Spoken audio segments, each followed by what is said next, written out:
আসসালামু আলাইকুম। সুপ্রিয় দেশবাসী, বিশ্বের অন্যতম পরাশক্তি ইসরায়েলের টার্গেটে পড়েছে বাংলাদেশ। সম্প্রতি ভারতের একটা সংবাদ মাধ্যমে ইসরায়েলের রাষ্ট্রদূত মিস্টার রিবেল আজহার উনি বলেছেন যে নিরাপত্তাজনিত কারণে ইসরায়েল বাংলাদেশের উপর নজর রাখছে। তিনি আরও বলেন ভারতেরও উচিত বাংলাদেশের উপর নজর রাখা। আপনারা জানেন ইসরায়েল হচ্ছে বিশ্বের পরাশক্তি। এই কারণেই কিন্তু তারা ইরানের মতো একটা বৃহৎ শক্তি, যেটা ইসরায়েল থেকে কয়েক গুণ বড়, সেই দেশের উপর হামলা করে দিয়েছে। মূলত আসল খেলা হচ্ছে এখানেই। আপনারা জানেন যে সোশ্যাল মিডিয়ার যে অ্যালগোরিদম, এগুলো কিন্তু ভারত এবং ইসরায়েল কিন্তু সারা বিশ্বে পরিচালনা করে থাকে। শুধু এটা তো না, বিশ্বের বড় বড় যে সমস্ত টেক জায়ান্ট, সেখানে কিন্তু এই ইসরায়েলিদের আধিপত্য রয়েছে। আমরা যে ভিডিও বার্তা পাঠাই, কমেন্ট করি, সমস্ত কিছু অটোমেটিক কিন্তু তারা ট্রান্সলেট করে এগুলো সংগ্রহ করে রাখছে।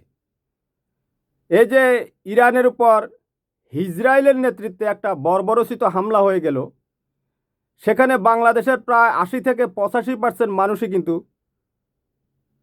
এই ইসরায়েলের বিপক্ষে অবস্থান নিয়েছে।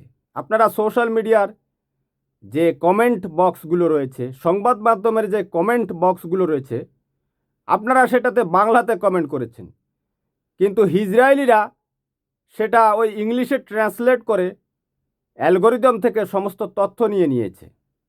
বুঝতে পেরেছেন? এটা অটোমেটিক কিন্তু ট্রান্সলেট হয়ে যায়। পৃথিবীতে কিছুই গোপন করার নেই। আমাদেরকে কিভাবে তারা অনুসরণ করছে নিশ্চয়ই আপনারা বুঝতে পারছেন। ভারতও আমাদেরকে অনুসরণ করছে, কারণ আপনার বাংলা কমেন্টটা ইংলিশে ট্রান্সলেট হয়ে যাচ্ছে। বুঝতে পেরেছেন? তো সেখান থেকে ইসরায়েলিরা তথ্য পেয়ে গেছে যে এই ইরানের সাথে তাদের যে একটা অসম যুদ্ধ হয়েছে, এটা অসম। ইরান কোনো মতে ইসরায়েলের সমকক্ষ নয়। ইরান একটা হতদরিদ্র দেশ। 1979 সালের পর থেকে কিন্তু এই ইরান কিন্তু পশ্চিমাদের নিষেধাজ্ঞায় রয়েছে। তাদের অর্থনীতি বলতে কিছুই নেই, কোনো রকমে তারা চলছে। কিন্তু তার সাথেও তারা টিকে থাকার জন্য জ্ঞান বিজ্ঞানে কিছু গবেষণা করেছে। আর সেই গবেষণার কারণেই তাদের যে জাতির সূর্য সন্তানরা রয়েছে, তাদের কিছু আবিষ্কারের কারণেই কিন্তু ইসরায়েল এবং আমেরিকার যে পৈশাচিক হামলা, সেখান থেকে তারা নিজেদেরকে কিছুটা আত্মরক্ষা করতে পেরেছে। যদিও তাদেরকে জীবন দিতে হয়েছে, তাদের সম্পদ বিনষ্ট হয়েছে, তাদের তো কিছু করার নেই। তারা কোথায় যাবে? এই নিপীড়িত ইরানি মানুষের পক্ষে ছিল বাংলাদেশের কোটি কোটি মানুষ। এটা ইসরায়েলিরা জানে। সে কারণেই কিন্তু এই ইসরায়েলিরা বাংলাদেশকে অনুসরণ করছে। বুঝতে পেরেছেন? আর আপনারা তো জানেন বাংলাদেশে যে ইসরায়েলি এজেন্ট শেখ হাসিনা, এবং এই যে শেখ হাসিনার পুরো গং, তার পুরো গ্রুপ, এরা কিন্তু ইসরায়েল আর আমেরিকার পক্ষে। আওয়ামী লীগের কোনো লোককে কি আপনি ইরানের পক্ষে কমেন্ট করতে দেখেছেন? তারা যে কোনো ভিডিওর নিচে দেখবেন জয় বাংলা জয় বঙ্গবন্ধু বলে, কিন্তু ইরান জিন্দাবাদ, জয় বাংলা জয় বঙ্গবন্ধু কোনো কমেন্ট আপনারা দেখেছেন? দেখেননি। হতে পারে কিছু সমর্থন আছে, কিন্তু আন্তরিকভাবে তারা সমর্থন করবে কিনা আমার সন্দেহ আছে। এই যে ইসরায়েলের সমর্থনে ভারতীয় জাঙ্গিয়া শেখ হাসিনা ইসরায়েল থেকে কিন্তু ফ্যাগাসাস সফটওয়্যার কিনেছিল বাংলাদেশের মানুষকে গুম, খুনু এবং হত্যা করার জন্য। সেটা আপনারা অবগত রয়েছেন।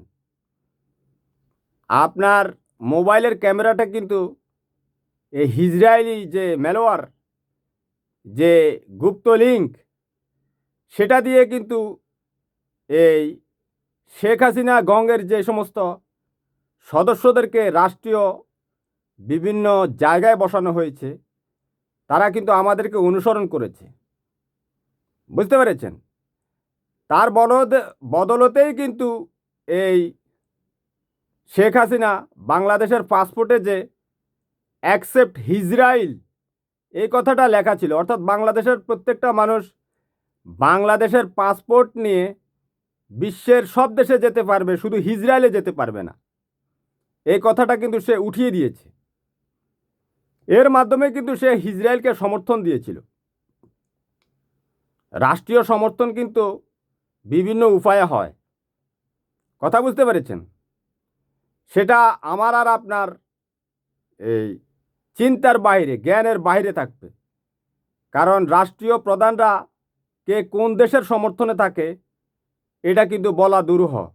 তার ক্ষমতার গতি প্রকৃতি এবং দেশের মানুষের এই বিরুদ্ধে বা পক্ষে কি কর্মকাণ্ড করছে সেটা যদি আপনারা গভীরভাবে বিশ্লেষণ করেন তখনই আপনারা বুঝতে পারবেন। তো ইজরায়েলিরা এই যে বাংলাদেশ থেকে তথ্য নিচ্ছে, তারা বাংলাদেশের এই বিভিন্ন মাধ্যমে আমার মনে হয় কি, যেহেতু ইজরায়েল পরাশক্তি, তারা বিশ্বের বিভিন্ন দেশে গোয়েন্দাগিরি করে। বাংলাদেশেও তাদের গোয়েন্দা রয়েছে। ইজরায়েলি গোয়েন্দা মোসাদকে ধরা কিন্তু এত সহজ না। আর ভারতের গোয়েন্দারা তো বাংলাদেশে গিজগিজ করছে, কথা বুঝতে পারছেন? বেশিরভাগই ভারতের মাধ্যমেই কিন্তু এই ইজরায়েল গোয়েন্দাগিরিগুলো করে। গোয়েন্দা এখন আপনি কিভাবে ধরবেন? এই যে মুসলমানের নাম দিয়ে শেখ হাসিনা বাংলাদেশে ক্ষমতায় বসে গেল, অথচ সে ইজরায়েলের পক্ষে কাজ করেছে। ইজরায়েল থেকে হাজার হাজার কোটি টাকার যে গোয়েন্দা যে সমস্ত টুলস সেগুলো নিয়ে এসেছে আদর করার জন্য না, আপনার অজান্তে আপনার ক্যামেরার অ্যাক্সেস নিয়ে নিচ্ছে, আপনার ক্যামেরা চালু করছে, আপনাকে অনুসরণ করছে, আপনি কোন চ্যানেলে কি কমেন্ট করছেন, তারপরে আপনি কার সাথে কি কথা বলছেন, হোয়াটসঅ্যাপে কি কথা বলছেন, এগুলো কিন্তু তারা তথ্য সংগ্রহ করে নিত। এই জন্যেই আর শেখ হাসিনার তো একটা খেলা ছিল, একটা জঙ্গি কার্ড ছিল। এই জঙ্গি কার্ডটা কিন্তু ইজরায়েলেরও রয়েছে। দেখেন, শেখ হাসিনার জঙ্গি কার্ড আর ইজরায়েলের জঙ্গি কার্ডের মধ্যে কোনো পার্থক্য নেই। শেখ হাসিনা বাংলাদেশি মানুষকে, মুসলমানদেরকে জঙ্গি বলতো, আর ইজরায়েলিরা ফিলিস্তিনি মুসলমানদেরকে জঙ্গি বলে। বুঝতে পেরেছেন? 1948 সালের মে মাসে এই ইজরায়েল কিন্তু স্বাধীনতার পর থেকে কিন্তু এই ফিলিস্তিনিদের উপর তারা অত্যাচার নিপীড়ন চালাচ্ছে। ফিলিস্তিনিদের লক্ষ লক্ষ মানুষকে তারা ঘর থেকে তাড়িয়ে দিয়ে নিজের ভিটে মাটি থেকে উচ্ছেদ করে তারা সেটা দখল করে নিয়েছে। আজ অবধি সেটা চলছে। আর যার সম্পদ ইজরায়েলিরা দখল করেছে, যার বাড়িঘর ইজরায়েলিরা দখল করেছে, তারা যখন প্রতিবাদ করেছে তারা জাঙ্গিয়া হয়ে গেছে। বুঝতে পেরেছেন? ওই শব্দগুলো বললে কিন্তু এরা ওই অ্যালগোরিদমে ভিডিওকে ওই শেয়ার করে না। ফিলিস্তিনি মুসলমানরা নিজের ঘর থেকে উচ্ছেদ হওয়ার পর নিজেরা গুম, খুনু এবং হত্যার শিকারের পর তারা জঙ্গি। কিছুই নেই। বিশ্বের সর্বাধুনিক প্রযুক্তি নিয়ে বসে আছে ইজরায়েল। তার কাছে কী নেই? পারমাণবিক রয়েছে, অত্যাধুনিক জঙ্গি বিমান রয়েছে, তার কাছে আয়রন ডোম রয়েছে। আজকাল মানুষের কথা শুনে না, আয়রন ডোম মানুষের কথা শুনে।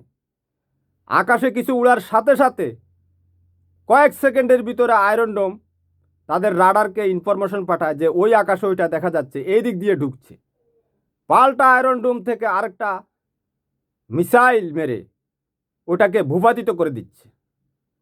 আপনার বাড়িতে, ইজরায়েলিদের বাড়িতে পড়বে তার আগে পর্যন্ত এই সমস্ত আয়রন ডোম কাজ করে। আকাশের মধ্যে সে চার্জিং করতে থাকে। সে এভাবে চার্জিং করে গোলাকার বিন্দুতে, কিছু ঢুকার সাথে সাথে সে ইনফরমেশন দিয়ে দিচ্ছে। এই হচ্ছে পরাশক্তি ইজরায়েলের কাজ। অর্থাৎ আরও কি কি তারা বানিয়ে রেখেছে সেটা তো আমাদের কল্পনার বাইরে। আমরা পারমাণবিক জানি, পৃথিবীর সবচেয়ে ভয়ঙ্কর মারণাস্ত্র। এর চেয়েও ভয়ঙ্কর কিছু বানিয়ে রেখেছে আমার মনে হয় ইসরায়েল। এই যে আজ এত বছর থেকে ইসরায়েল ফিলিস্তিনের ভূখণ্ডে এই হামলা করছে, তারা এমন এমন এই বামা ফিলিস্তিনে নিক্ষেপ করেছে, মানুষের শরীর ভস্ম হয়ে হাড় পর্যন্ত সেটা জলীয় বাষ্প রূপে হারিয়ে যাচ্ছে। বুঝতে পেরেছেন? কারণ বিশ্বের মানবাধিকার সংগঠনগুলো ফিলিস্তিনিদের এই যে মৃত দেহগুলো সেটা খুঁজে বেড়াচ্ছে। এখন ইসরায়েলিরা এমন ভয়ঙ্কর অস্ত্র এনেছে, মানুষের শরীরের অস্তিত্ব পর্যন্ত পাওয়া যাচ্ছে না। বুঝতে পেরেছেন? চামড়া মাংস তো দূরের কথা, হাড় পর্যন্ত জলীয় বাষ্প হয়ে উড়ে যাচ্ছে। কত হাজার হাজার ডিগ্রি তাপমাত্রার মারণাস্ত্র তারা এই ফিলিস্তিনের উপর মারছে। এটা মেরে তারা পরীক্ষা চালাচ্ছে। ফিলিস্তিনিদের কাছে কিছুই নেই, দোনালা বন্দুক ছাড়া ফিলিস্তিনিদের কাছে কিছুই নেই, আর তাদের জীবন। এটা দিয়ে একটা পরাশক্তির সাথে লড়াই করা যায় না, সেটা কিন্তু ইসরায়েলিরাও জানে। ফিলিস্তিনিরা 1948 সাল থেকে আজ অবধি 2026 সাল পর্যন্ত এই ইসরায়েলিদের কাছে মার খেয়ে যাচ্ছে। আর কতকাল মার খেতে হবে সেটা আমরা জানি না। তবে ইসলামী ভাষায় বলা যায় যে ইসলামী রিসার্চ এবং বিভিন্ন ধর্মীয় গ্রন্থে যেভাবে বর্ণনা দেওয়া আছে, কিয়ামতের আগ পর্যন্ত কিন্তু ফিলিস্তিনিরা আর মুসলমানরা এই ইসরায়েলের কাছে লাঞ্ছিত হতে থাকবে। আমি ভদ্র ভাষায় বললাম, ফিলিস্তিনিতে তারা কি করেছে আপনারা জানেন। মানুষের শরীর কিন্তু এখন পাওয়া যাচ্ছে না। বিশ্বের মানবাধিকার সংগঠনগুলো এখন মানুষকে খুঁজে পাচ্ছে না যে তার নাম লিপিবদ্ধ করতে হবে। কারণ একটা মানুষকে যদি হত্যা করা হয়, তার ন্যাশনাল আইডি কার্ড থাকে, ফিঙ্গারপ্রিন্ট থাকে, তাকে যাচাই বাছাই করার জন্য। এখন ইসরায়েলিরা এমন এমন যে তারা মারণাস্ত্রগুলো ব্যবহার করছে যেগুলোর মধ্যে রেডিয়েশন বিদ্যমান, আপনার শরীরের মাংস হাড় সহকারে উধাও করে দিচ্ছে। এখন আপনি মানুষের অস্তিত্বই তো পাবেন না, তাকে গুনবেন কিভাবে? বুঝতে পেরেছেন? তো ভারত ও ইসরায়েলের সাথে আপনারা জানেন অঙ্গাঙ্গিভাবে কাজ করছে বহু বছর থেকে। পৃথিবীতে এই ভারত, ইসরায়েল আর আমেরিকা হচ্ছে সবচেয়ে একনিষ্ঠ বন্ধু। আপনারা জানেন ভারতীয়রাও, এগুলো তো পুরনো কথা, তারা মুসলমানদের উপর কিভাবে নিপীড়ন চালাচ্ছে। তারা এক যুগে ভারত, শেখ হাসিনা এবং ইসরায়েল বাংলাদেশের মানুষকে জাঙ্গিয়া জাঙ্গিয়া বলছে। বুঝতে পেরেছেন? অর্থাৎ এটা আপনার পরবর্তীতে হত্যা করার যে একটা হোমওয়ার্ক আর কি। আগে থেকে আপনাকে হত্যা করার সে সমস্ত প্ল্যান, অর্থাৎ পরবর্তীকে আপনাকে হত্যা করে দিলে যাতে আপনি কোনো বিচার না পান, বলবে যে জাঙ্গিয়া মেরে ফেলেছি। ইসরায়েলিরা যেরকম ফিলিস্তিনের এখন মুসলমানদেরকে হত্যা করে তারা বলছে যে জাঙ্গিয়া মারছি। বুঝতে পেরেছেন? সারা বিশ্ব থেকে ইসরায়েলের অনেক সমর্থক রয়েছে।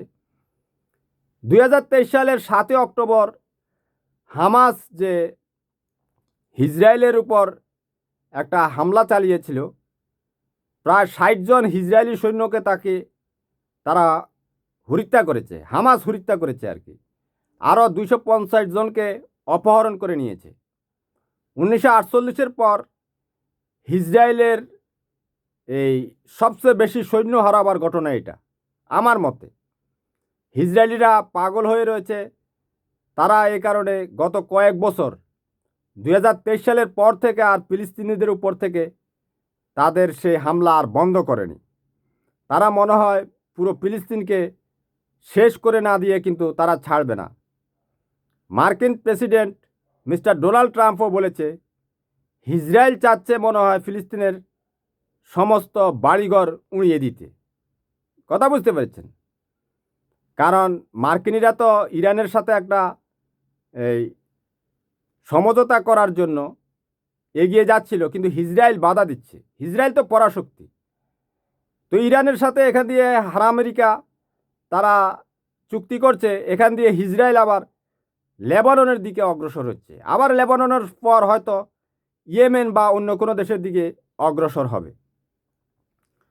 তো আমরা দুর্ভাগা জাতি, আমাদের উপর আমাদের দেশে মুসলমান নামধারী যে সমস্ত শেখ হাসিনারা বসে আছে বা বসে ছিল, তারাও কিন্তু আমাদেরকে জাঙ্গিয়া বলছে, যেটা ইসরায়েলিদের ভাষা। অর্থাৎ আমাকে আপনাকে শেষ করে দেওয়ার জন্য এটা হচ্ছে মোক্ষম একটা যুক্তি। কথা বুঝতে পেরেছেন? অনেক জাঙ্গিয়া নাটক টাটক সে করেছে, সেটা তো আপনারা অবগত রয়েছেন। এই যে তারা প্রমাণ হিসাবে কিছু প্রমাণও দিচ্ছে। 2023 সালে বাংলাদেশের একজন এই যে মার্কাজুল ইসলামের একজন স্থপতি মুফতি শহীদুল ইসলাম, উনি মারা যায়। উনি মারা যাওয়ার পর এই 2024 সালে বাংলাদেশে নাকি মার্কাজুল ইসলাম একটা ছোটোখাটো একটা সভা করেছে আর কি। দেখেন, এই তথ্যগুলো কিন্তু ইসরায়েলিদের কাছে রয়েছে। আর শেখ হাসিনার যে সমস্ত গুপ্ত গোয়েন্দা রয়েছে বাংলাদেশে, এই যে সমস্ত ওই যে ছাপড়ি মিডিয়া বলি আর কি আমরা, বিভিন্ন ইউটিউবার, এই যে ছাপড়ি ইউটিউবার যারা বাংলাদেশের বিপক্ষে কাজ করে, তাদের কাছে এই সমস্ত তথ্য আছে। তারা এই সমস্ত তথ্যগুলো দিয়ে কিন্তু ভিডিও বানাচ্ছে। এই যে 2024 সালে মার্কাজুল ইসলাম একটা সভা করেছে, সেই সভাটার তথ্য তাদের কাছে আছে। সেই সভায় অংশ নিয়েছিলেন, এই জানা যাচ্ছে আর কি, বিভিন্ন ওই যে ছাপড়ি যে সমস্ত ইউটিউবার রয়েছে তাদের মাধ্যমে জানা যাচ্ছে যে হামাসের শেখ খালেদ মিশেল সেই সভাতে যোগ দিয়েছিল। বুঝতে পেরেছেন? পাকিস্তানি মুফতি তাজিউল ইসলাম সেই সমাবেশে যোগ দিয়েছিল।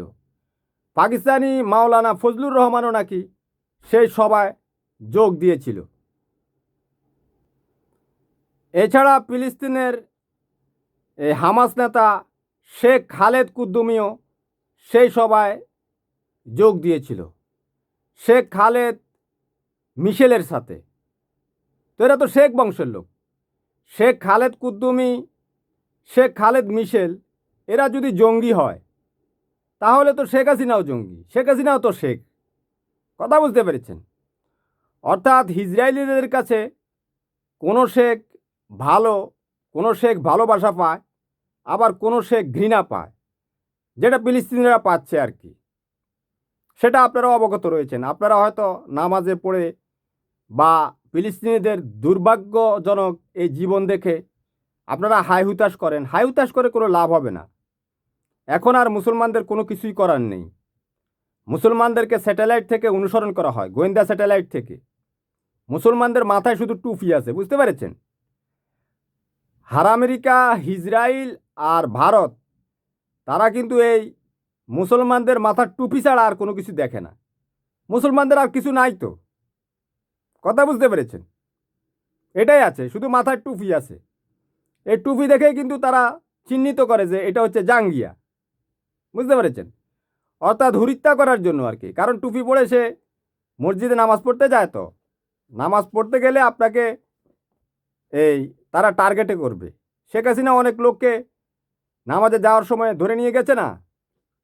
শেখ হাসিনার যে ইসরায়েলি গোয়েন্দা বাহিনী ছিল, সেটা তো আপনারা এখন বিভিন্ন সংবাদ মাধ্যমে যে ডকুমেন্টারি তৈরি হচ্ছে তার মাধ্যমে জানতে পেরেছেন। তো আপনারা সতর্ক থাকবেন। আসলে ইসরায়েলিদের মেন টার্গেট হচ্ছে, কারণ ইসরায়েলের কিন্তু বাংলাদেশের উপর ক্ষিপ্ত। 1967 সালে আর কি আরব দেশ এবং ইসরায়েলের বিরুদ্ধে যে যুদ্ধ হয়েছিল, বাংলাদেশের এটাকে কি বলবো আমি, বাংলাদেশের এক গর্বিত বীর সন্তান, বাংলাদেশের পাইলট সাইফুল আজম, যিনি কিনা ইসরায়েলের 4টা বিমান ভূপাতিত করেছেন। এই বিমানগুলো হচ্ছে মিরাজ এবং ভাগর গ্রুপের। ওই সময় মিরাজ এবং ভাগর হচ্ছে পৃথিবীর সর্বাধুনিক জঙ্গি বিমান। সেই যুদ্ধের সেই বীরত্ব ইসরায়েলিরা ভুলতে পারে না। বুঝতে পেরেছেন? তারা কখনোই ভুলবে না। তাদেরকে সেই বীরত্ব পীড়া দেয়, যন্ত্রণা দেয়। কারণ এক বাংলাদেশি পাইলটের কাছে তারা 4টা জঙ্গি বিমান হারিয়েছে। এটা পৃথিবীর ইতিহাসে বিরল। এই সাইফুল আজম সাহেব কিন্তু বিশ্বের সেরা 10 জন পাইলটের একজন।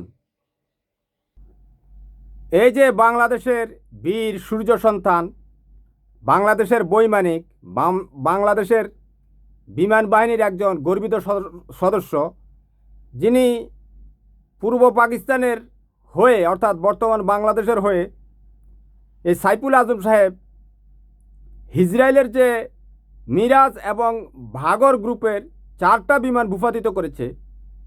এ কারণে কিন্তু মার্কিন ম্যাগাজিন হিস্ট্রিয়া নেট, যেটা মার্কিন সামরিক ম্যাগাজিন আর কি, এই হিস্ট্রিয়া নেট তারা বাংলাদেশের এই সূর্য সন্তান বৈমানিক সাইফুল আজমকে পৃথিবীর ইতিহাসের সেরা 10 জন বৈমানিকের একজন ঘোষণা দিয়েছেন। বুঝতে পেরেছেন? বাংলাদেশের জাতির সূর্য সন্তান এই বিমান বাহিনী, নৌবাহিনী, সেনাবাহিনীর সদস্যরা যদি প্রযুক্তি এবং জ্ঞান বিজ্ঞানে এগিয়ে যেতে পারে, তাহলে যে ইসরায়েলিদের জন্য কত বড় থ্রেট হতে পারে, ভারত হাসিনা এবং হারামিকার জন্য যে কত বড় থ্রেট হতে পারে, সেটা তারা জানে। শোনা যাচ্ছে শেখ হাসিনা ইসরায়েলকে রাজনৈতিক সমর্থন দেওয়ার পর ইসরায়েলি গোয়েন্দা বাহিনীর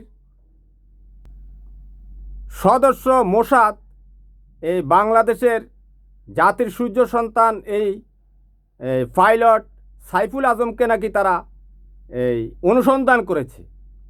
কিন্তু মিস্টার সাইফুল আজম, আমি যতটুকু শুনেছি, উনি ইন্তেকাল করে স্বর্গবাসী হয়েছেন। আপনারা জানেন ইসরায়েলিরা কত ভয়ঙ্কর। এই যে জার্মানির হিটলারের যে সমস্ত সামরিক অফিসাররা দ্বিতীয় বিশ্বযুদ্ধের আগে বা পরে ইসরায়েলিদেরকে হত্যা করেছে, সে সমস্ত সামরিক অফিসারদেরকে তারা গোপনে গুম করে ইসরায়েলে নিয়ে গেছে। বুঝতে পেরেছেন? পৃথিবীর কোনো গোয়েন্দা বাহিনী, কোনো রাষ্ট্রীয় বাহিনী তাদেরকে রক্ষা করতে পারেনি। তাদের গোয়েন্দা তৎপরতা এত ভয়ঙ্কর। সেই গুমের ঘটনাগুলো কিন্তু এই ইসরায়েলি এজেন্ট শেখ হাসিনা বাংলাদেশের মুসলমানদের উপর ঘটিয়েছে। বুঝতে পারছেন কোথা থেকে কোথায়? ইসরায়েলিরা ফিলিস্তিনি মুসলমানদেরকে গুম করে মাটির নিচে রাখে। ঠিক শেখ হাসিনাও সেটা করেছে বাংলাদেশের মুসলমানদের উপর। ভারতীয়রা সেটা করে কাশ্মীরিদের উপর। অর্থাৎ মুসলমানদেরকে হত্যা করার জন্য নতুন নতুন বিভিন্ন অপকৌশল পৃথিবীতে সৃষ্টি হয়েছে। মুসলমান নারী পুরুষদের দেহ একেবারে পর্দার অন্তরালে হারিয়ে যাচ্ছে, দেহাংশ পর্যন্ত পাওয়া যাচ্ছে না। আর আওয়ামী ইসরায়েলিরা কী করেছে আপনারা জানেন। ওই যে একটা ছিল না, জিয়াউল হাসান, সে কিভাবে মানুষকে নদীতে, সাগরে পাথর দিয়ে ডুবিয়ে দিত। অর্থাৎ মানুষের দেহ কিন্তু খুঁজে পাওয়া যায়নি। বাংলাদেশের 300 জনের সেরা ছিল একজন সাংসদ। আপনারা তো জানেন আমরা 18 কোটি মানুষের মধ্যে 300 জনকে আমাদের সেরা হিসাবে নির্বাচিত করি। সেই 300 সেরার একজন ছিল বিএনপির সাবেক সাংগঠনিক সম্পাদক, সাবেক সংসদ সদস্য ইলিয়াস আলী। তার দেহটা পর্যন্ত পাওয়া যায়নি। অর্থাৎ ইসরায়েলি এজেন্ট হাসিনা যে কত ভয়ঙ্কর এবং নিকৃষ্ট, এটা তার একটা নিকৃষ্ট উদাহরণ। এটা তো উৎকৃষ্ট উদাহরণ হতে পারে না, সে যেহেতু নিকৃষ্ট, এটা নিকৃষ্ট উদাহরণ। আজও সেই বিএনপির সাংগঠনিক সম্পাদক সাবেক সাংসদ ইলিয়াস আলীর স্ত্রী, উনি সংসদ সদস্য নির্বাচিত হয়েছেন সিলেট থেকে। উনি এখনও ওনার স্বামীর দেহাংশ খুঁজে বেড়াচ্ছেন, সংসদে আর্তনাদ করছেন। বুঝতে পেরেছেন? এরা হচ্ছে Israeli agent Sheikh Hasina, Bharat Israel হারামেরিকা, এই নৃশংস, এই নোংরা জোটগুলোর এই সমস্ত নৃশংস কর্মকাণ্ডের কারণেই মুসলমানরা সারা পৃথিবীতে লাঞ্ছিত হচ্ছেন। লাঞ্ছিত ভদ্র ভাষায় বলছি, কত রকমের লাঞ্ছিত হচ্ছেন। কারো দেহবংশ পাওয়া যাচ্ছে না, তাদের কি পরিণতি হয়েছে, তাদের আত্মীয়স্বজন সেটা সম্বন্ধে অবগত নয়।